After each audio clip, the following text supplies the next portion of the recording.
Hello बच्चों, आज हम रसायन विज्ञान क्लास 10 का लेसन 4 कार्बन तथा इसके यौगिक का पार्ट 12 लेकर आए हैं। इससे पहले आपने पार्ट 11 में इस लेसन को पढ़ा था।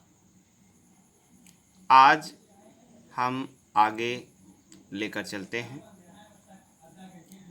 हाइड्रोकार्बन या कार्बनिक यौगिकों का वर्गीकरण हम लोग पढ़ रहे थे, जिनमें एक प्रकार का जो वर्गीकरण था वो श्रृंखला के आधार पर वर्गीकरण था। आज हम क्रियात्मक समूह के आधार पर कार्बनिक यौगिकों का वर्गीकरण पढ़ेंगे। तो आइए देखते हैं क्रियात्मक समूह के आधार पर कार्बनिक यौगिकों का वर्गीकरण। देखिए, यहाँ पर एक शब्द आया है क्रियात्मक समूह। तो आइए पहले समझ लेते हैं कि क्या होता है क्रियात्मक समूह।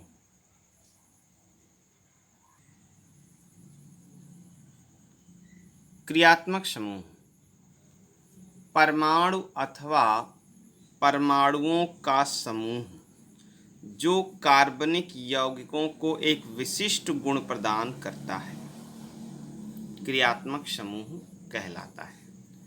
देखिए बच्चों, यहाँ पर इससे पहले हमने हाइड्रोकार्बन पढ़ा था और हाइड्रोकार्बन में पढ़ा था एल्केन। एल्केन का जो सामान्य सूत्र होता है वो CnH2n+2।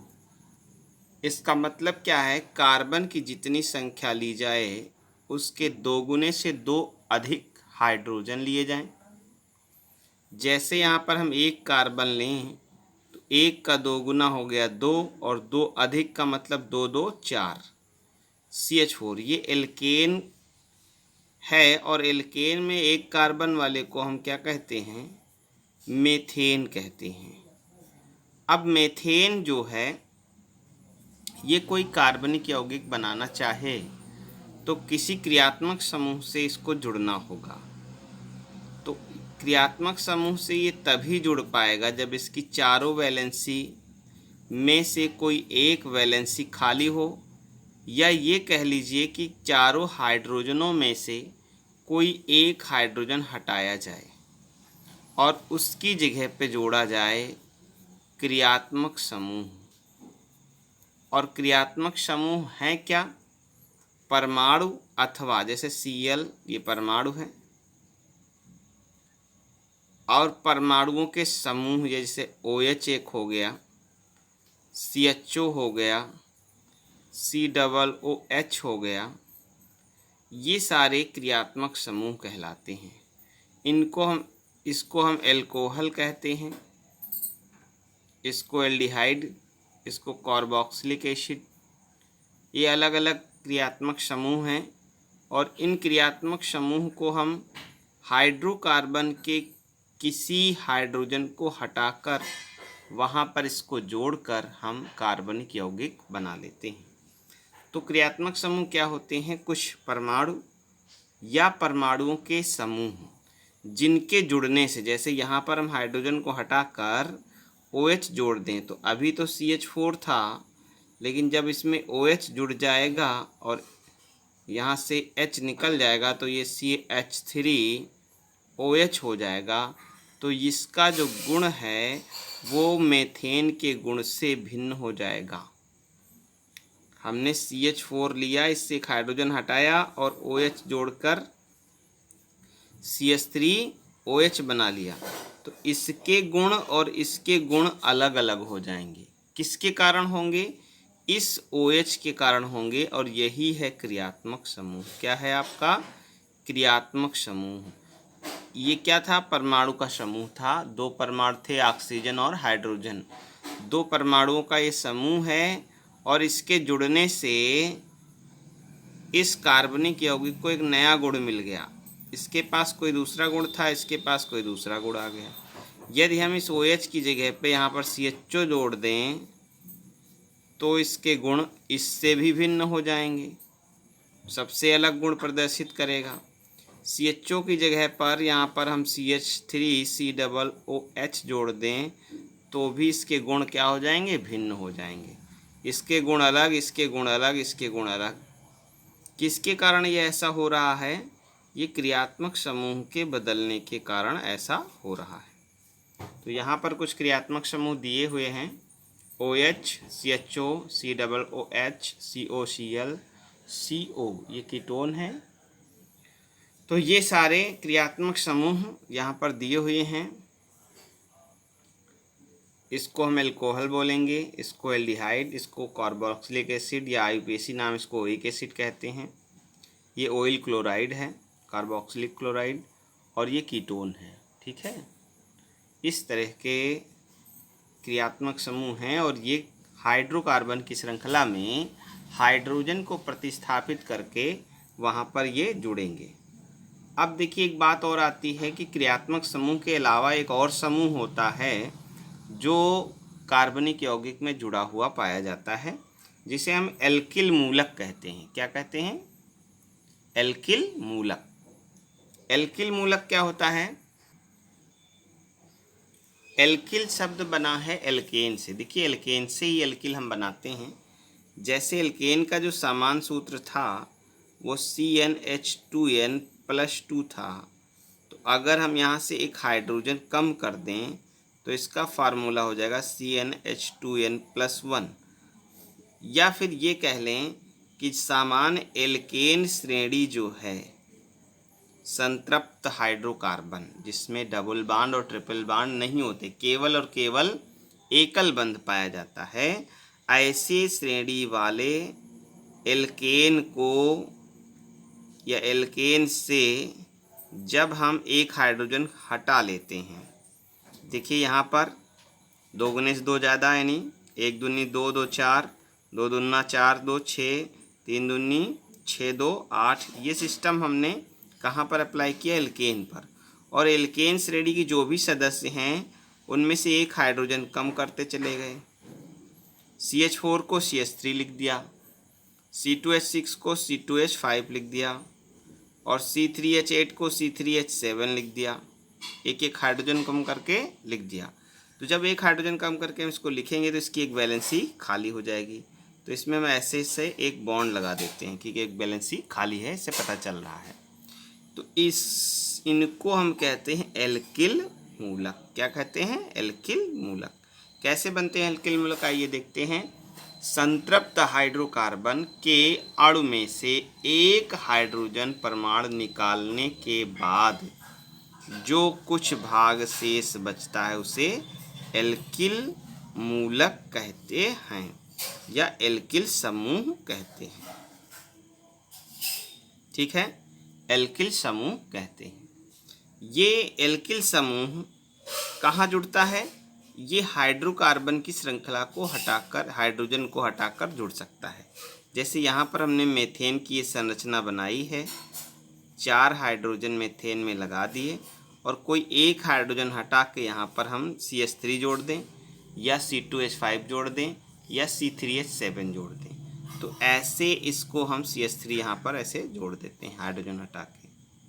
चाहे ये हाइड्रोजन हटा के CH3 जोड़े, चाहे ये हाइड्रोजन हटा के CH3 जोड़े, चाहे ये हटा के CH3 जोड़े, या सभी को हटाकर CH3 जोड़ सकते हैं। हाइड्रोजन को हटाकर ही ये क्रियात्मक समूह और एल्किल समूह हाइड्रोकार्बन की श्रृंखला में जुड़ेंगे। अच्छा, एक बात और इसमें आती है, जैसे यहाँ पर उदाहरण देख लें बच्चे, CH3, C2H5, C3H7, ये बच्चे समझ गए होंगे कैसे बना है। अब एक बात आती है हाइड्रोकार्बन व्युत्पन्न। हाइड्रोकार्बन व्युत्पन्न कहते किसे हैं? जो ये पूरी प्रोसेस हमने बताई है, जो बन के आता है हमारा, यानी हाइड्रोकार्बन के हाइड्रोजन को हटाकर क्रियात्मक समूह या एल्किल समूह जब जुड़ जाता है तो जो तैयार होता है उसको हम क्या कहते हैं? हाइड्रोकार्बन व्युत्पन्न। इसमें देखिए क्या है, वे सभी कार्बनिक यौगिक जो हाइड्रोजन द्वारा या हाइड्रोकार्बन की हाइड्रोजन के किसी समूह द्वारा विस्थापित होने से प्राप्त होते हैं, हाइड्रोकार्बन व्युत्पन्न कहलाते हैं। कैसे? ऐसे सभी कार्बनिक यौगिक जो हाइड्रोकार्बन क्या होते हैं? हाइड्रोजन और कार्बन से मिलकर बने यौगिकों को हाइड्रोकार्बन कहते हैं। हाइड्रोकार्बन कौन से होते हैं? हाइड्रोजन और कार्बन से मिलकर बने यौगिक हाइड्रोकार्बन कहलाते हैं। इनमें कोई अन्य परमाणु नहीं होता है, हाइड्रोजन होगा और कार्बन होगा। जैसे हम यहाँ पर बात करें संतृप्त और असंतृप्त हाइड्रोकार्बन की, एल्केन की बात करें तो उसमें भी हाइड्रोजन और कार्बन होता है। एल्कीन की बात करें उसमें भी कार्बन और हाइड्रोजन होता है। और एल्काइन की बात करें उसमें भी कार्बन और हाइड्रोजन होता है। तो यहाँ पर हम सिंपल रूप से क्या लेते हैं, एक एथेन ले लेते हैं, 2 कार्बन का एथेन। एथेन में कार्बन की वैलेंसी बच्चे यहाँ पर रेड पेन से बना दें, बच्चे देख लेंगे इसको अच्छे से। ये वैलेंसी जो है आपकी 4-4 होनी चाहिए। यहाँ पर कितनी कितनी वैलेंसी होनी चाहिए? 4-4। अब इसमें कुल 2 कार्बन हैं और 6 हाइड्रोजन हैं।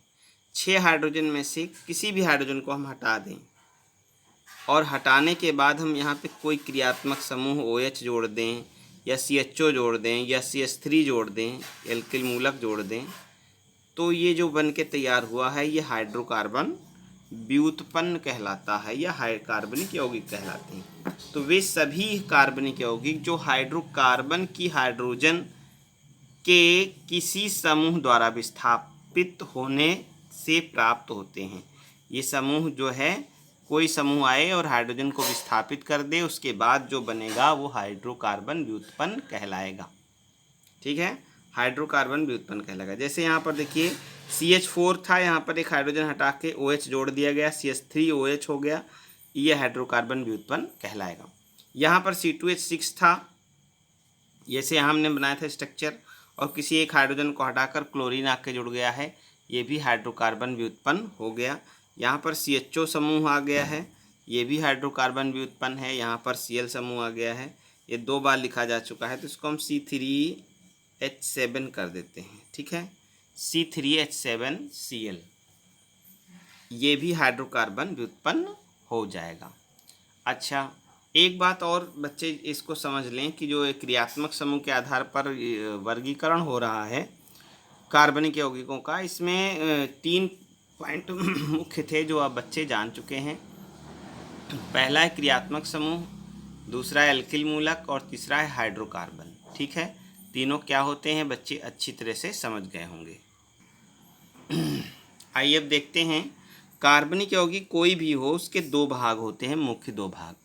एक होता है कार्बनिक भाग और दूसरा होता है क्रियात्मक समूह।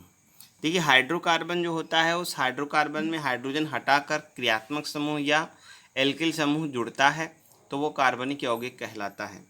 जैसे यहाँ पर कार्बनिक यौगिक एक हम उदाहरण ले लेते हैं, CH3OH, ये कार्बनिक यौगिक है और इस कार्बनिक यौगिक के 2 भाग हैं। एक है कार्बनिक भाग, CH3 है कार्बनिक भाग, और OH क्या है? क्रियात्मक समूह। अलग अलग इसका जो है 2 पार्ट इसके अलग अलग हो गए, कार्बनिक भाग, एक क्रियात्मक समूह। और कार्बनिक भाग जो होता है वो हाइड्रोकार्बन होते हैं, और ऐसे हाइड्रोकार्बन जिनमें एक हाइड्रोजन हट जाता है या एक हाइड्रोजन की कमी उसमें होती है। तो ये स्ट्रक्चर है हमारे किसी भी कार्बनिक यौगिक का, और ऐसे ही कार्बनिक यौगिक, बहुत सारे कार्बनिक यौगिक बन के तैयार हो गए हैं और इन कार्बनिक यौगिकों का अध्ययन हम करेंगे। अब इन कार्बनिक यौगिकों में कार्बनिक भाग जो है ये आएगा आपका CnH2n+1 के हिसाब से आएगा, यानी कार्बन की संख्या के 2 गुने से 1 ज़्यादा। आगे चल कर के इसमें थोड़ा बहुत संशोधन भी होगा इंटर की बुक में, लेकिन अभी हाई स्कूल में आप बच्चे इसको बड़े ध्यान से समझें। CnH2n+1 अर्थात 1 कार्बन पे 3 आएंगे, और 2 अगर कार्बन लिए जाएं तो 2 दूनी 4 और 4 से 1 ज़्यादा होगा 5 हो जाएगा। 3 लिए जाएं तो 3 दूनी 6 7 होगा। इनकी एक वैलेंसी खाली रहती है और इस खाली वैलेंसी में कोई भी क्रियात्मक समूह आकर यहाँ पर फिट होगा। तो बहुत सारे क्रियात्मक समूह हैं। अगले वीडियो में क्रियात्मक समूह के बारे में डिटेल से बच्चों को बताया जाएगा, फिर वही जो है इनका वर्गीकरण होगा। यहाँ पर OH है, एक क्रियात्मक समूह लगा दिया। यहाँ पर एक क्रियात्मक समूह CHO है, ये लगा दिया। तो ये कार्बनिक यौगिक बनकर तैयार हो गया। तो हम ये आशा करते हैं कि बच्चे ये जो पॉइंट दिए हैं इनको अच्छे से समझ गए होंगे।